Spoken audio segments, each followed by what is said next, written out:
Heyo everybody, Haku here with my review for One Piece anime episode 826, and once again it's just going to be another review of me praising the hell out of the anime. The anime is so good lately.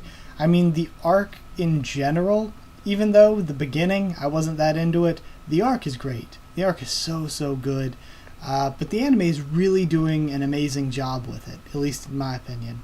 So let's get started talking about this thing. Starting with the very opening at the beginning. To be honest, I really liked last week's version of the opening so much that I think it could be like they could have kept it. I know using it just for the one episode makes it feel really special, so I'm good with that too, but I really liked it. I feel like when they did the first course and they're showing all the different fights that the characters had with actual scenes, that I kind of liked that better than the actual real normal version of it. But with this one, they've changed out the Luffy versus Sanji stuff with Luffy versus Katakuri stuff, and it's a little bit spoilerish in my opinion. Now, I won't get too into that, so I hope I don't ruin anything, but I don't think I can spoil anything more than the opening itself did. So yeah, very weird that they did that, a little bit spoilerish, but sadly what it makes me think is, even though I absolutely love this opening, I think One Piece needs to change it up and do new openings way more often than they do. Because sometimes you get ones that drag on way too long. Like I liked Hard Knock Days, I think it was, that I thought dragged on a bit. I liked it, but it dragged on too much. And I think the biggest, hugest example of that is Opening 15. Opening 15 was way too long, and it wasn't even a very good opening to be as long as it was. So yeah, I don't know, I was kind of hoping for the end of this arc we'd have a second opening. Even though I really love this one, I think it's the best opening we've had in a long time. I was hoping for another one. But it seems like from what we've seen in this one that we're not going to get another one. We might not even get a new version of this one anymore. So, either way. The recap happened after the opening. The recap was a little bit long-ish compared to lately, but compared to what it used to be, it was still pretty short. The recap ended at around 4.5 minutes, I think, and there were times back when we still had the 30 seconds of wasted time, and back when we were in older arcs, I remember maybe Dressrosa, occasionally Zoe, we might have like a recap till 5.5 or 6 minutes in. So yeah, 4.5 in, it's a little longer than usual it felt like, but wasn't so bad compared to historically One Piece with their recaps. So Luffy begins the episode by telling Sanji about a bunch of the stuff that he missed that's going on. Nami and the others, I like the line that Luffy had where he's like, Nami and the others care about you more than I did. Like, a part of that sounds like, I know what he means by it, like, oh, you know how much I care about you, they care even more. A part of it was like, oh, I didn't care that much. Like, a part of it made it sound that way because Luffy was so casual about it. But that line made me laugh. Chopper finds the mirror shard that they were using to communicate with before, back when Luffy and Nami were riding on King Bomb, and he uses that to get Luffy and Sanji's attention. Luffy has to explain to Sanji about the mirror world, which I thought was fun.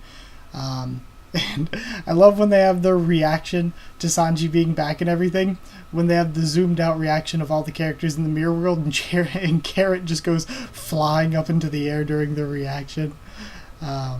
So Luffy says that they're going to save Sanji's family. He's pretty much decided on it. Another funny part coming from this is Jinbei picking up Chopper to pretty much use him as a phone. I remember laughing at that in the manga too, pretty much using Chopper as a phone here. But Jinbei explains, you fought really tough people here and you've seen what they can do, all these ministers, but you haven't even really fought Big Mom's toughest crew members. And that's true. Luffy and them, they've struggled with a lot of people, and with the exception of Cracker, they're not exactly the strongest members of Big Mom's crew. I also thought it was funny when Jinbei's like, we're up against all of them, all of Big Mom's crew, these allies that she's bringing into the wedding from the underground, and all we have are 10 people. And then Diesel and Brule are like, why are you counting, like, pissed off, why are you counting us and your 10 people? So that was funny. And then we get an intro for Daifuku, which I loved. I love how the anime is just introducing these characters that are, like, gonna show up later. In the manga, it's no real spoiler, I'm not going to get into spoilers, but we didn't really see Katakuri until right before the wedding started, and we didn't see Daifuku until the wedding. So even though I think we had heard Katakuri mentioned before, but we hadn't seen him until then. So I like how with the anime, they showed us Katakuri early, they just introduced Daifuku early, and they might do this every episode. They might be introducing one of the big members of Big Mom's crew. They might be introducing them one per episode until we get to the wedding instead of just introducing them all at the wedding. So actually, I think it's really, really cool that they're throwing in this stuff early to get us hyped for these characters. Especially if I was an anime-only watcher, I'd be enjoying that kind of depth. So then the narrator mentions it's 5 hours until the tea party. We get a beige backstory from Jinbei saying that there were the 5 families, and Beige was a hitman. He would kill the bosses of families to watch the people that were members of the families fight over leadership and to see the family die out and weaken once its leader was killed. Then he mentions that the people who ended up coming for revenge against Beige for what he had done couldn't get past his incredible defenses. So eventually he became a pirate, ran off to sea, and only targeted captains, and pretty much did the same. Targeted captains and let the crew fall apart. From there, he joined up with Big Mom once he got to the New World, and became so ingrained in her crew that he's in charge of the wedding security. I think he's just in charge of Big Mom's parties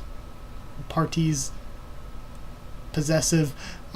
He's in charge of the security of them. So, yeah, I think he's that ingrained in their crew, but he has been named Rook within Big Mom's crew, and we've seen that before.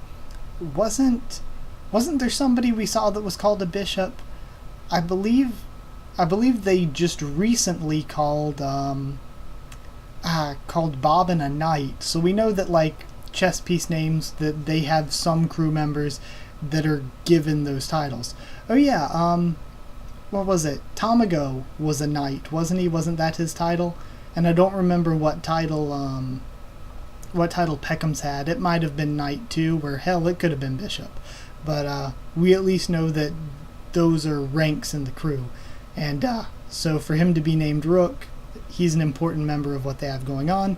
But it's all a ploy, because Beige is planning to do the same thing he always did. He's planning to assassinate Big Mom to watch this whole Totland business fall apart. So yeah, Beige is planning an assassination, and we find out that Beige, the reason that he tried to kill Peckham's was to keep him quiet, because Peckham's is loyal to Big Mom. So Jinbei says he thought up a plan. And then he mentions, okay, getting distracted for a second, because I brought it up, that last week I thought it was supposed to be nighttime, so why were there sunbeams? And I saw some other people bring that up when the rain stopped with Luffy and Sanji and such. Jinbei brings up that it's 10 a.m. and there's 5 hours until the wedding starts at 10 a.m. and there's 5 hours until the wedding. So it should be 5 a.m. Yeah, there shouldn't have been sunbeams, should there? So either way, Jinbei says he thought up a plan, and his plan is pretty much, I feel bad for Peckham's, but we're going to need to join up with Beige here and help him with this assassination. So that's basically the plan, and we see the ending, that scene where we see Beige's crew and Luffy's crew all sitting around the table. That was a really, really cool ending, and I like that they did that a lot. So I'm hyped for that. And also, something in the promo for next week, Carrot's bath scene. Yes. Been waiting for that from the manga. So yeah, Carrot bath scene next week. But getting back onto being actually serious, I thought the episode was really, really good. The animation for the second half is that style that One Piece does that I really love. It's the style that they've had for some fights and stuff here and there. They had it for a good chunk of the entire Zoe arc, especially I think like the first 6 or so episodes were done in that animation style. And I think for the most part it doesn't look like it's much more expensive or anything, but I think the angular nature of it and them not quite sticking completely to the general basic shapes that the characters have, them not being always on model, I guess it kind of reminds me, though not as good, of the Thriller Bark animation, which was incredible. Like, going back and looking at Thriller Bark's animation, the style of it was so much better than a lot of the current One Piece style. So yeah, I really like that, and I hope they stick with it, because the whole second half of the episode kept that animation style.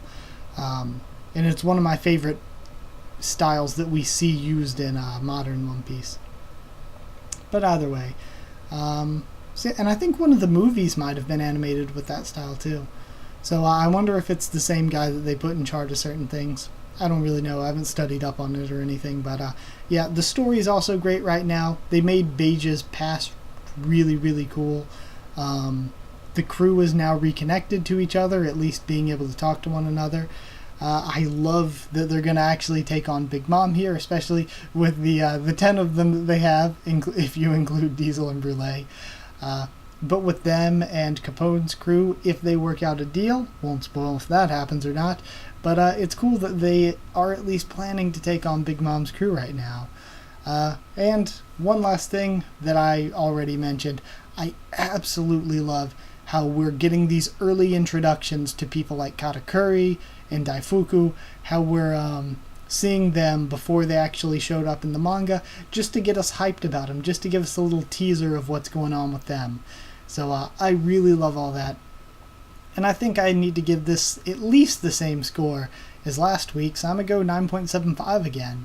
Because I thought it was really, really good, full of content, and it looked great. So yeah, 9.75. One Piece killing it lately. 9.75 Hitmen out of 10. But that's it. Thank you once again for watching. Like if you did like the video. Comment down there to tell me what you thought of this episode, what you thought of my thoughts on it. Subscribe for more One Piece, both anime and manga. Much more on the channel, mostly anime and manga. Follow on Twitter if you want. I can try to keep you updated there and stuff for the channel. And if you want a link to our Discord server to talk with me or more of us there, then just ask and I can give you a link to that. So that's it. Thank you once again for watching, and I'll see you all next time.